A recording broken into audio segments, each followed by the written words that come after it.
राजा जो अभी बस एक शैतान है वो सामने बढ़ता है। यूरी समझ जाती है कि उसने राजा का ग्लास लिया था, इसीलिए इस रूह ने उसको पोजेस किया है। गैंगचुरी उसका सामना करता है, दोनों में टक्कर की लड़ाई होती है। गैंगचुरी महसूस करता है कि यह भूत उससे भी ज्यादा ताकतवर है, क्योंकि वो बहुत मुश्किल से उसे रोक पा रहा था। अपने राजा की ऐसी तलवारबाजी देखकर बाकी के ऑफिसर्स भी हैरान थे और अपनी आंखों पे भरोसा नहीं कर पा रहे थे। आखिर में राजा गैंगचुरी को खत्म करने जा ही रहा होता है तो वो किसी तरह अपना जादू उस पर चला देता है और बिजली कड़काकर राजा को बेहोश करने में कामयाब हो जाता है।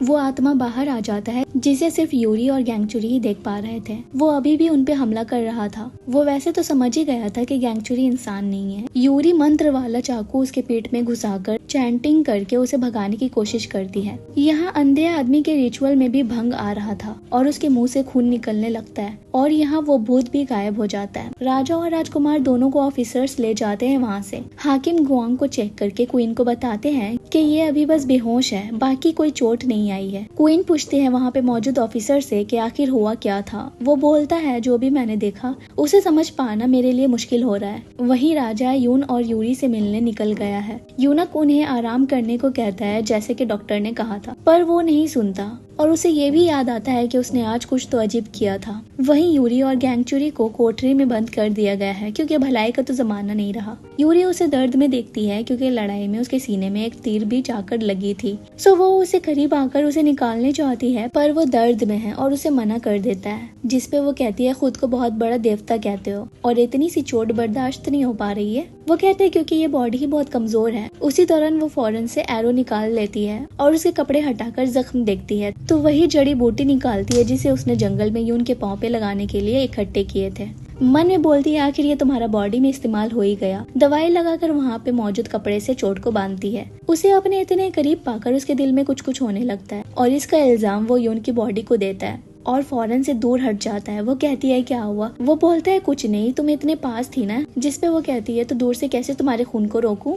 वो खड़े होकर कहता है देखो 8 फीट वाले भूत को ऐसी मार लगी है कि वो कुछ टाइम के लिए जाहिर नहीं होगा, पर उसके फिर से वापस आने से पहले हमें यहाँ से निकलना चाहिए। वो कहती तुम्हें जाना है तो बेशक जा सकते हो। वो कहते तुम अभी भी उस बेवकूफ की वजह से यहाँ रहकर उस भूत का खाना बनना चाहती हो। तुम अब उसके टारगेट बन चुकी हो। उस यून ने तुम्हारे इस्तेमाल किया था, उसके लिए अपनी जान दांव पे लगाओगी? वो कहती है हाँ, क्योंकि वही पहला शख्स था जिसने कहा था कि मेरी गलती नहीं है इन सब चीजों में, जिसके लिए लोग मुझ पे इल्जाम लगाया करते थे, चाहे वो सैलाब आने पे लगता या सूखा पड़ने पे या मेरी दादी के मौत पे। उसी की वजह से मैं उन तकलीफ भरे पलों को काट पाई हूँ, पर वो मर गया मेरे जैसे शापित के करीब रहकर। मैं ऐसे भाग नहीं सकती।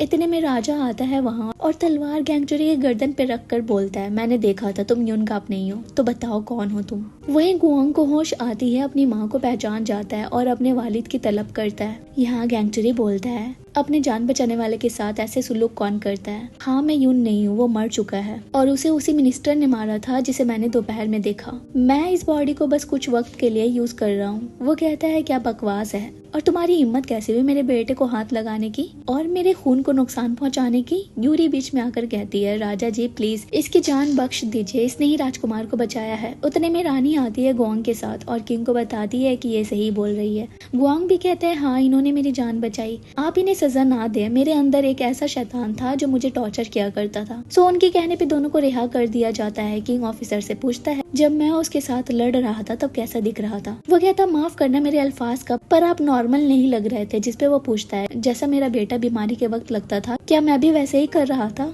वो सर हिलाता है, जिसपे वो कहता है मैं जब उससे लड़ा तो उस वक्त का मुझे कुछ भी याद नहीं है। यहाँ गैंगचुरी की हालत इतनी खराब है कि रास्ते में ही बेहोश हो जाता है। सो वो उसे पानी में थोड़ी देर के लिए रिलैक्स करने के लिए छोड़ देती है। आखिर था तो वो एक इमोगी एविल स्पिरिट की एनर्जी से उसको खुद की एनर्जी लो हो गई थी। फ्रेश पानी में रहकर वो फिर से खुद को तरोताजा महसूस करने लगता है। यूरी की तरफ एम्बैरेस होकर देखता है जो उसे ही देख रही थी। वो सोचता है उस आत्मा की वजह से मेरी इसके सामने नाक कट गई है। वापस जाते हुए यूरी सोच रही है कि वो अकेले उस 8 फीट वाले भूत को नहीं हरा पाएगी। सो उसे कहती है तुम मेरी बॉडी ले सकते हो, जब तक तुम ड्रैगन नहीं बन जाते मैं तुम्हें अपना आका मानूंगी और तुम्हारी सेवा करूंगी। मैं उस स्पिरिट को अकेले नहीं हरा सकती, मुझे एक गार्डन स्पिरिट की जरूरत पड़ेगी। तुम्हारी वजह से आज मैं जिंदा हूँ। अपने घुटनों पे झुककर कहती है, तुम जो कहोगे मैं मानूंगी, सो प्लीज यून को बचाने में मेरी मदद करो। वो गुस्से में कहता है, मैं तुमसे 13 साल तक भीख मांगते रहा तुम्हारी बॉडी पोजेस करने की, पर अब उस यून को बचाने के लिए मुझे तुम अपनाने के लिए तैयार हो। और वहाँ से चला जाता है। अगले दिन राजकुमार नए शब्द सीख रहा है और राजा उसे स्ट्रिक्टली सिखा भी रहे हैं।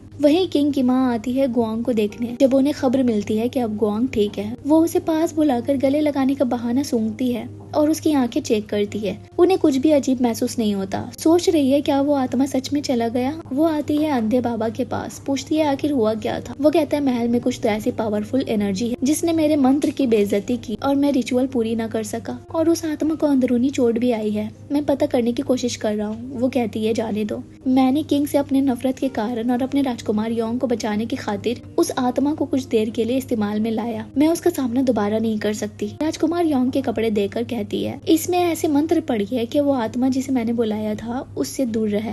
ये कहकर वो चली जाती है। वो अंधा बाबा जाता है उस जगह जहाँ उसने रिचुअल करा था। राजकुमार योंग के कपड़े फेंक कर कहता है, कैसे वो उम्मीद कर सकती है मुझसे अपने बेटे को गद्दी में बैठाने के लिए, जबकि वो मुझे नीचा दिखाकर गई है। वो कपड़ा वहाँ पूरा जल जाता है। वहीं गैंगचुरी मस्त सो रहा है, सो उसे यूरी लात मारकर उठाती है, जिसपे वो गुस्से में कहता है, कौन अपनी आंखों को ऐसे लात मारता है। वो कहती है, पर तुमने तो जवाब नहीं दिया, मैंने झुक कर भी रिक्वेस्ट किया। वो कहता है, ऐसा थोड़ी सिर्फ झुकने से होता है, कुछ ऑफर तो देना चाहिए ना। उतने में वो उसके मुंह में टॉफी डाल देती है, जिसे खाकर उसका दिल झूमने लगता है। यूरी बोलती है, अगर मेरे गार्डन स्पिरिट बन गए तो रोज ये ला कर दूंगी। वो कहता है, बस इतने से नहीं चलेगा, कुछ और भी करना होगा, जैसे कि मेरे लिए भी वो 5 रंगों वाली ब्रेसलेट बनाकर दो पूरे दिल से। वो कहती है, पर तुम्हें लंबी उम्र की क्या जरूरत। वो जाते हुए कहते हैं, जरूरत हो या ना हो तुम्हें बनाना होगा मेरे लिए। दरबार में बात हो रही है कि राजा के कस्टम्स को लेकर उंगली उठाई गई है, क्योंकि पिछली रात मॉन्ट बुगाक में रिचुअल होने के निशान मिले हैं। वो जाते हुए ऑफिसर से कहता है, जब मैंने तुमसे पूछा था तुमने कहा उस जगह को साफ कर दिया गया है, तो फिर ये क्या है। वो कहता है, हमने तो साफ करके सब हटा दिया था, लगता है उस लड़की ने फिर से रिचुअल किया है वहाँ पे। तो राजा यून और यूरी को बुलाने का हुक्म देता है। वहीं यूरी ब्रेसलेट बुन रही है और वो कुएं वाली भूत, जो अब थोड़ी कम डरावनी लग रही है, वो उसे यहाँ से फुल स्पीड में भाग जाने को कहती है। बताती है कि बड़े भूत ने कई आत्माओं को निगला है।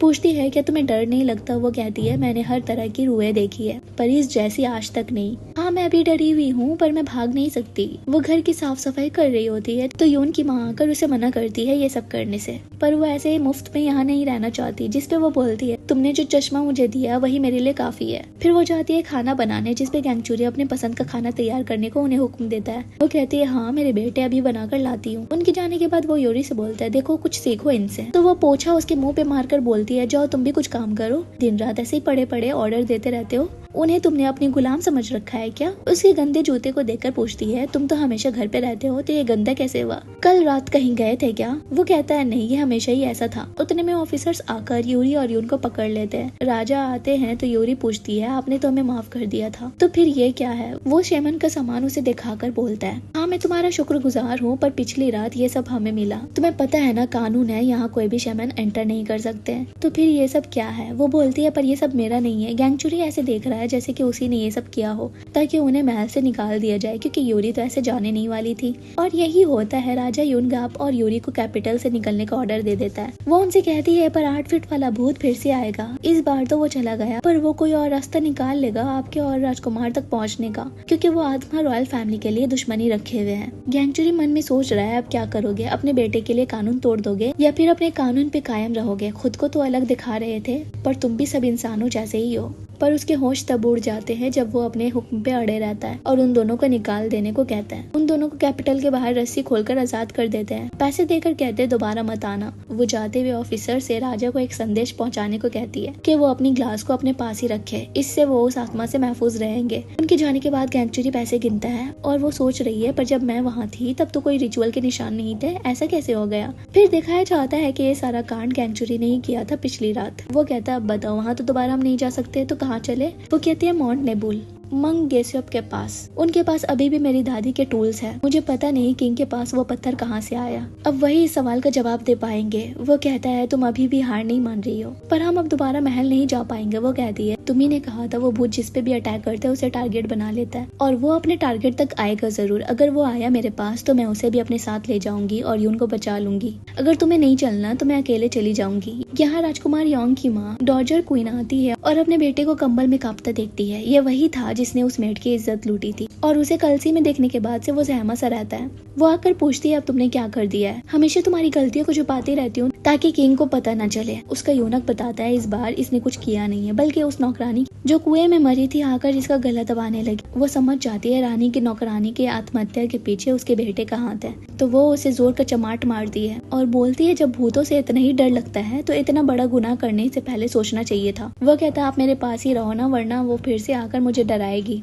पर वो वहाँ से उसे नकारा और बुजदिल कहकर चली जाती है। वो तैश में आकर जाता है उस नौकरानी के घर और उसके बाप को मारने पीटने लगता है। उसकी माँ के साथ भी बुरा सलूक करता है। ये सब वो देखकर बहुत रोती है। यहाँ यूरी के पीछे पीछे गैंगचुरी भी चल देता है। अचानक से वो अपने पीछे उसे नहीं पाती, आगे बढ़ती है तो कोई आसपास होता है। वो पैनिक होकर भागने लगती है और एक शेर पे नजर पड़ती है। वो डर जाती है, उतने में बिजली के कड़क से वो भाग जाता है जो कि गैंगचुरी ने किया था। उन लोग के जाते जाते रात हो जाती है। दोनों आग सेक रहे होते हैं बैठकर। गैंगचुरी को भूख लग रही थी और वो राजा पे गुस्सा कर रहा था कि उसने कुछ खाने पीने को नहीं दिया, तो वो उसे टॉफी से भरा पोटली देती है। वो देखकर खुश हो जाता है, पर उसे कहता है इससे क्या होगा मेरा, तुम खा लो। वो कहती है मैंने कहा था ना रोज ये दूंगी, तो रख लो।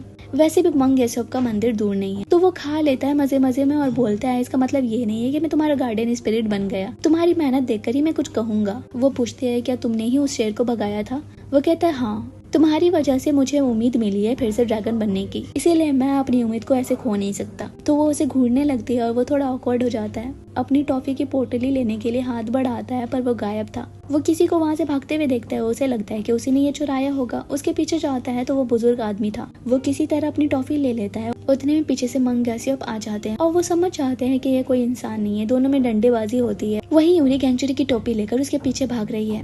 यहाँ वो बूढ़ा आदमी इस झगड़े का फायदा उठाकर टॉफी खाने लगता है, जिसे देखकर गैंगचुरी उसे रोकने जाता है क्योंकि ये टॉफी उसे यूरी ने दिया था। पर पीछे से मंग उसके सर पे मार के उसे बेहोश कर देते हैं। जब उसे होश आती है तो फिर से टॉफी की जिद करता है। यूरी कहती है मैं 10 लाकर दे दूंगी। मंग यूरी से पूछते हैं इस इमोगी के लिए तुमने मेरे पास आकर इतनी पढ़ाई की? वो कहती है हाँ। वो पूछते हैं पर ये एक लड़के के बॉडी में कैसे आया? गैंगचुरी बोलता है ये जानने की तुम्हें जरूरत नहीं है और रूठ जाता है। तो वह कहता है माफ करना, पर तुम मेरे मास्टर पे हमला करने वाले थे तो मैं रोक नहीं सका खुद को। यूरी पूछती है मेरी दादी के शेमन का सारा सामान यहाँ नहीं है? वो कहते हैं वो बहुत ही पावरफुल एनर्जी रखता है, इसीलिए मैंने उसे माउंट नेबुल के ऊंचाई पे दफन कर दिया है। हम सुबह जाकर उसे ले लेंगे। यहाँ महल में योंग मजे मजे में मदिरा पीकर आ गया है। यूनक कहता है हमें अंदर चलना चाहिए, अगर आपकी माँ ने देख लिया तो गुस्सा करेंगी। वो कहता है वो तो हमेशा यही करती है, जब मैं छोटा था तब भी सिर्फ गुस्सा करती रहती थी। यूनक कहता है मुझे आपको अंदर ले जाने दीजिए, पर वो उसे वहीं अकेले छोड़कर चले जाने को कहता है। सो वो वहाँ से चला जाता है। वहाँ अंधा बाबा अपना रिचुअल कर रहा है और वो भूतनी फिर से योंग को दिखने लगती है। वो उसके पास आकर कहता है क्या करोगी अब? कुछ कर नहीं सकती तुम मेरा। इस बार अगर कुछ मेरे साथ किया तो तुम्हारे घर को ही आग लगा दूंगा।